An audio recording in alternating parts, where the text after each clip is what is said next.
السلام عليكم ورحمة الله وبركاته.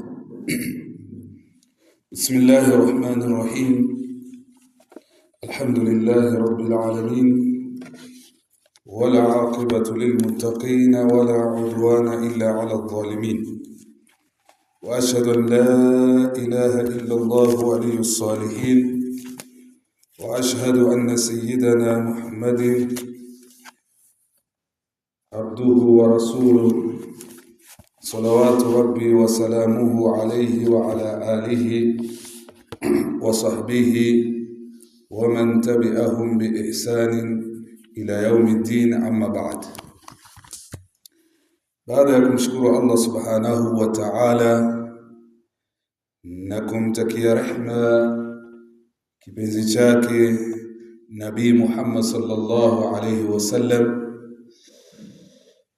tunamshukuru Allah subhanahu wa ta'ala kwa kutuwafikia na kutujalia kuupata usiku kama huu wa mwanzo katika mwezi mtukufu wa Ramadhan. Tunamshukuru Allah kwa kuwa kuna wengi ambao kwamba walitaraji, kuna wengi ambao kwamba walitamani, lakini kwa sababu moja au nyingine hawakuweza kubahatika kupata mwezi mtukufu kama huu. Wengine wametangulia mbele zake Allah subhanahu wa ta'ala, walikuwepo katika Ramadhani ya mwaka jana na katika Ramadhani zilizopita, lakini mwaka huu hawakuwafikiwa kupata Ramadhani kama hii. Na wengine walikuwepo katika Ramadhani ya mwaka jana wakiwa na afya zao, wakiwa na nguvu zao, lakini Ramadhani hii imewapata wakiwa ni wagonjwa mahospitalini, ni wagonjwa majumbani. Tuombee Allah subhanahu wa ta'ala awe ni mwenye kuwapa shifa, awe ni mwenye kuwapa nafuu inshallah. Amin. Hii na maana, ndugu zangu, hii ni fursa kubwa ambayo kwamba mimi na wewe Allah katujalia kuipata. Tusiwache masiku haya yawe yatatupita bila ya sisi kutekeleza ibada, bila ya sisi kurudi kwa Allah subhanahu wa ta'ala na kumuomba msamaha. Mtume sallallahu alaihi wasallam asema katika kila usiku wa mwezi wa Ramadhan, kwa leo tuko katika usiku wa mwanzo, katika kila usiku wa mwezi wa Ramadhani Allah subhanahu wa ta'ala huwaweka mbali watu na moto wa jahannam. Katika kila usiku utakaa minan nar, kuna watu wengi ambao kwamba Allah subhanahu wa ta'ala huwaweka mbali katika mwezi wa Ramadhani, na hilo halifanyiki kwa usiku mmoja, ni katika kila usiku wa mwezi wa Ramadhani. Kwa hivyo ndugu zangu, inatubidi mimi na wewe kwa kuingiliwa na masiku haya tukufu tujibidiishe katika kutekeleza ibada, ili mimi na wewe tuwe miongoni mwa wale ambao kwamba watasamehewa makosa yao, tuwe miongoni mwa wale ambao kwamba watakuwa ni wenye kuwekwa mbali na moto wa jahannam. Katika darasa zitakazofuatia tutazungumzia haya na mengine kwa mapana na fadhail, zile fadhila zinazopatikana katika mwezi kama huu, fadhila anazozipata huyu mwenye kufunga. Lakini kwa leo tutaendelea sehemu ambapo kwamba tuliwachia jana, ambapo kwamba tulikuwa tukizungumzia zile nguzo za saumu. Tukasema zimetajwa kuwa ni nguzo mbili, na zimetajwa vile vile kuwa ni nguzo tatu. Hii moja ikiwemo ni yule mwenye kufunga, yule mfungaji kupatikana, yule mwenye kufunga. Hiyo ni nguzo ya kwanza katika nguzo za saumu. Nguzo ya pili tukazungumzia ni nia, ambayo kwamba kwa uchache tukasema kulingana nia ni ilivyoashiriwa katika hadithi ya Mtume sallallahu alaihi wasallam, kila ibada huzingatiwa nia, kwa hivyo nia ni wajibu. Na nia kwa madhhabi yetu ya al-Imam Shafi, lazima nia ipatikane katika kila usiku wa Ramadhani. Na yule ambaye kwamba atakuwa hakulalisha ile nia, basi atahesabika kuwa saumu yake haijatimia. Na hii imekuja kwa hadithi ya Mtume sallallahu alaihi wasallam, yule ambaye kwamba hatulalisha nia ya saumu kabla ya alfajiri, basi atakuwa hana saumu. Na tukasema mahala pania ni katika moyo, na atakiwa mtu kunuia katika kila siku ya Ramadhani.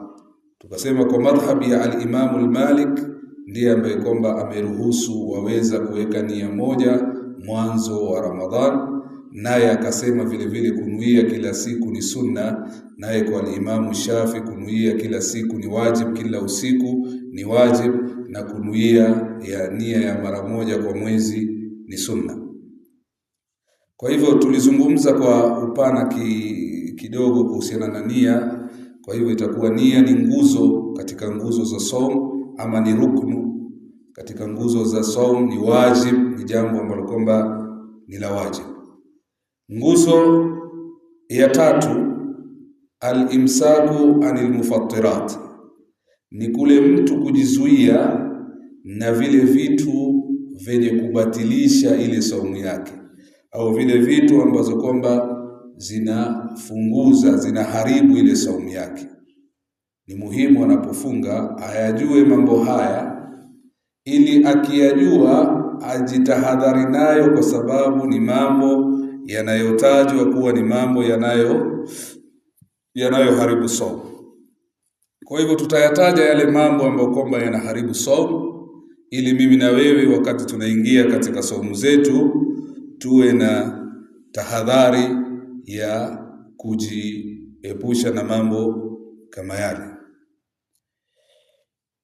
Na haya mambo yatakuwa yanaharibu saumu, na tumetaja ule wakati wa saumu ni kutoka pale alfajiri ya kweli inapoingia, fajru sadiq, mpaka inapozama jua. Jambo la kwanza ambalo kwamba linaharibu saumu ni kula na kunywa. Kula na kunywa ni katika mambo ambayo kwamba yanaharibu saumu.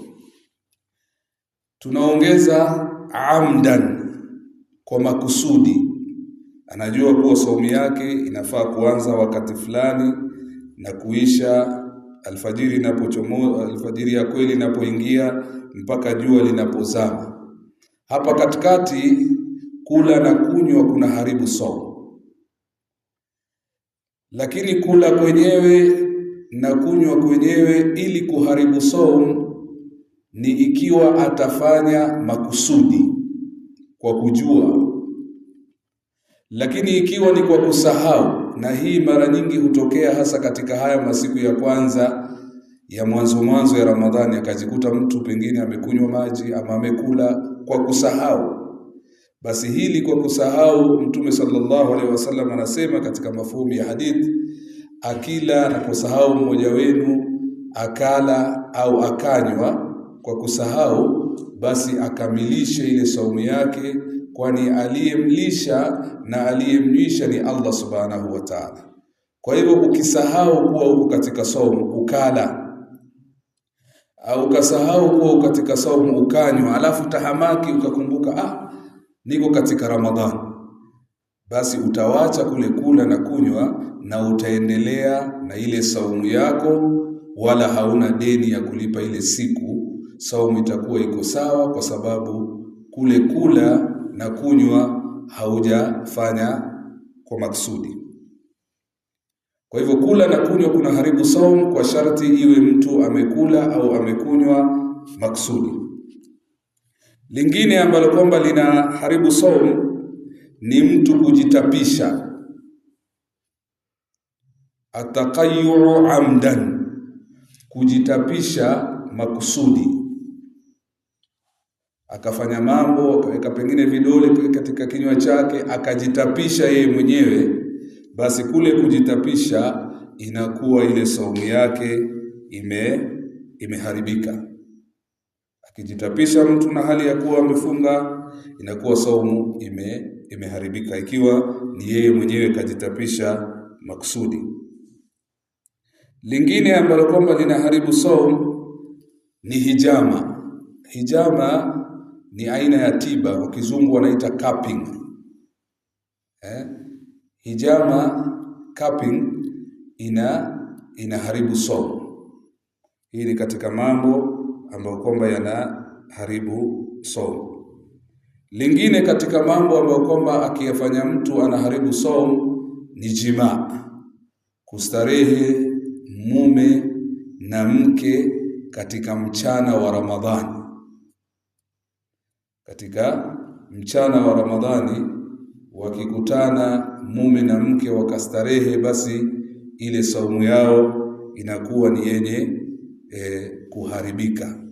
Na hii inakuwa iko na uzito mkubwa, kwa sababu ikiwa atakuwa mtu amefungua saumu yake kwa sababu ya kustarehe kustarehe na mke wake, basi atahitajika yeye kulipa ile siku. Saumu imeharibika, atahitajika kulipa ile siku baadaye, na vile vile atahitajika kutoa kafara. Kafara kwanza atahitajika kutoa mtumwa.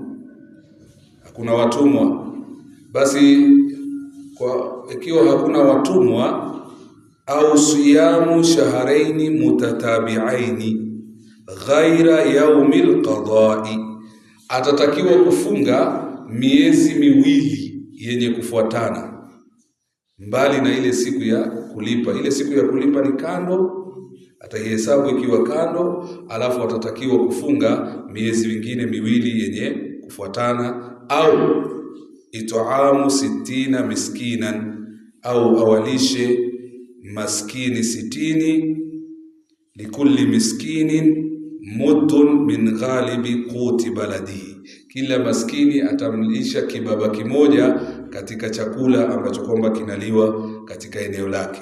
Kwa hivyo hiyo inakuwa na uzito kwa kuwa itakuwa iko na kafara. Kwa hivyo kustarehe mume na mke katika mchana wa Ramadhani kuna haribu saumu, ama katika usiku wa Ramadhani hakuna tatizo, kama alivyoashiria Allah subhanahu wa ta'ala katika zile ayat ambazo kwamba zinazungumzia masala ya kufunga. Usiku wa Ramadhani wanaruhusiwa. Lingine katika mambo yanayoharibu saumu ni punyeto. Punyeto, ama kwa kizungu wanaita masturbation,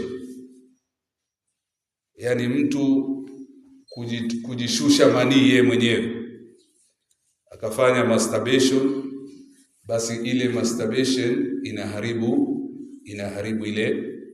saumu. Kwa hivyo punyeto tayari ni haramu katika sheria, katika dini. Masturbation ni haramu.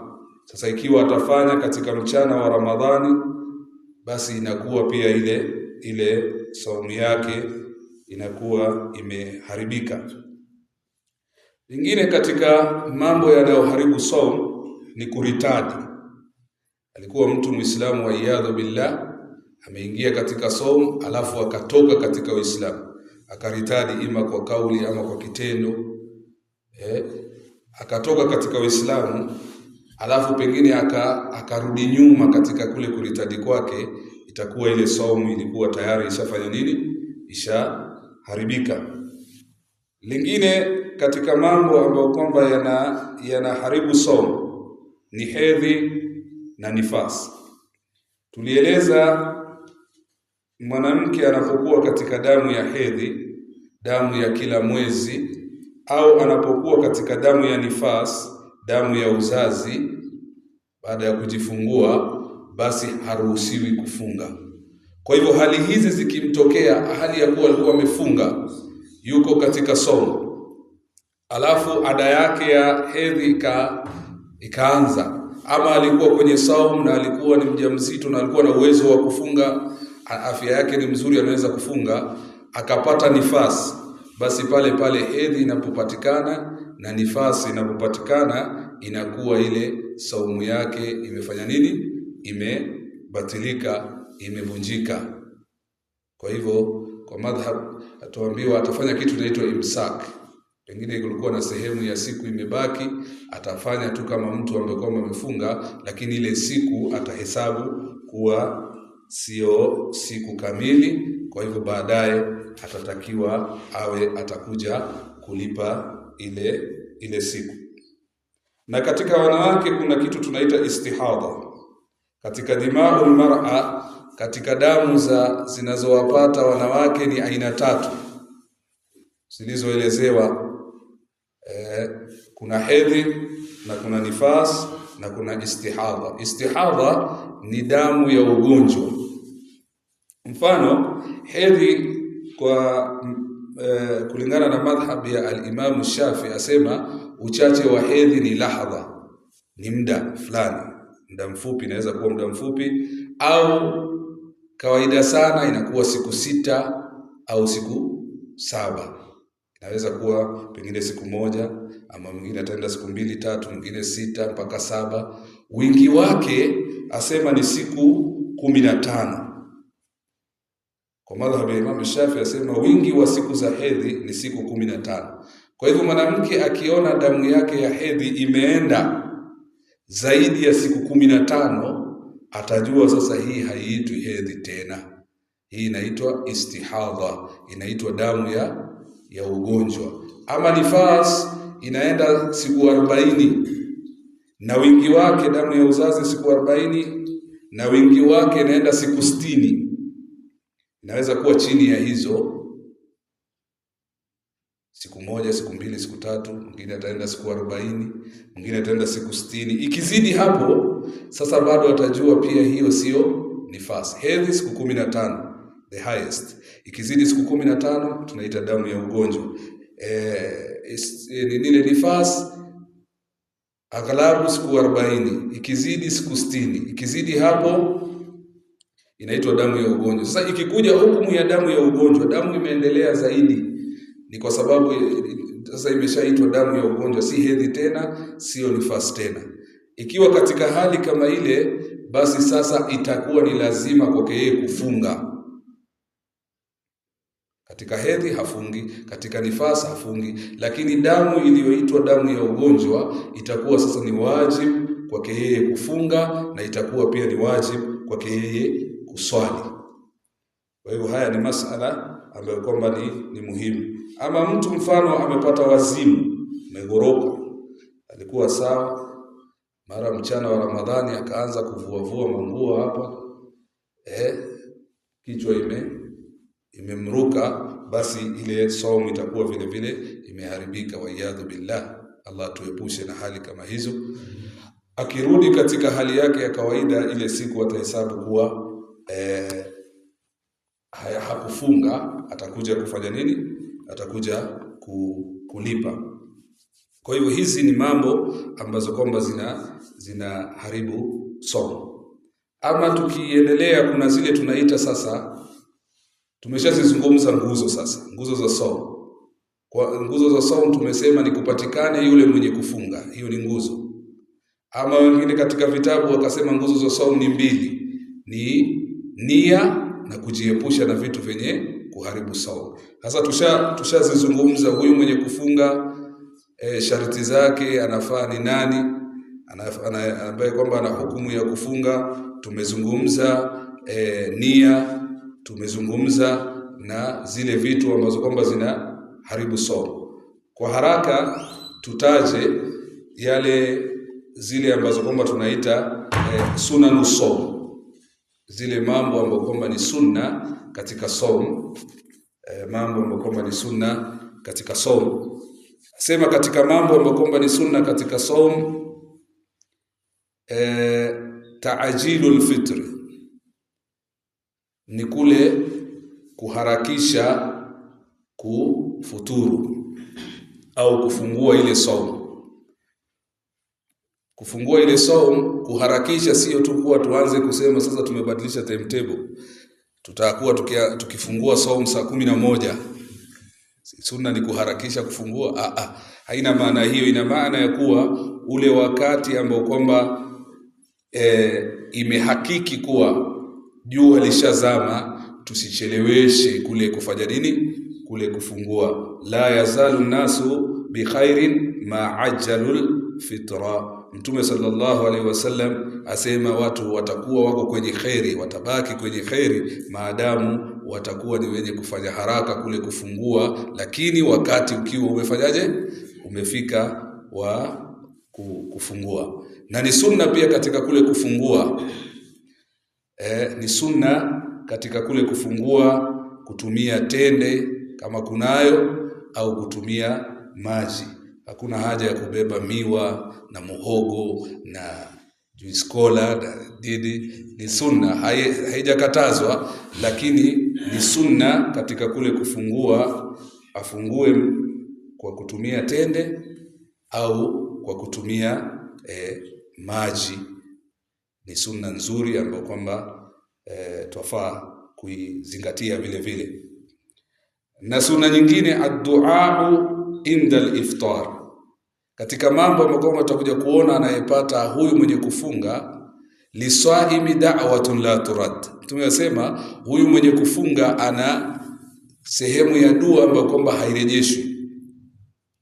Kwa hivyo wakati anapofungua, akiwa atafungua na tende kidogo na maji, basi ni sunna aketi afanye nini? Afanye dua, kwa sababu ile ni wakati ambao kwamba dua zinakwenda moja kwa moja.